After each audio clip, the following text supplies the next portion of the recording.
Okay, this is for a hard start kit.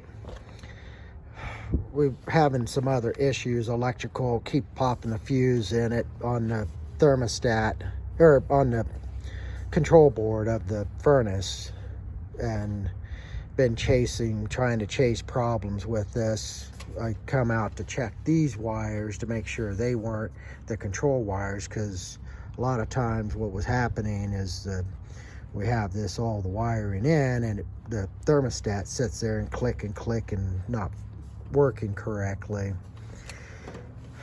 And so finally, nice enough day out here, and I come out here to look at this.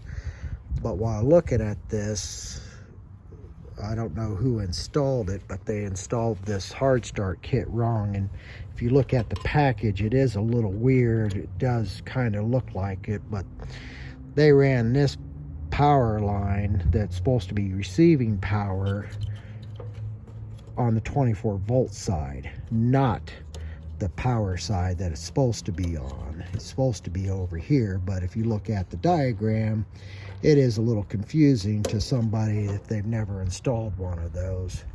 And then these here, I don't like these little straps. If anybody that's ever seen me install a hard start kit or a Turbo, I always use a piece of strapping metal to secure it to this. That way it can't rub up against the 24-volt side and short it out. And so that's something we'll change on this as well, is get this and get it secured so it's not bouncing around when this AC comes on. So anyway, they did the other two wires. The red goes to the common, the stripe goes over to the Herm side, but this black goes to the power of the contactor on top. So anyway, thanks for watching.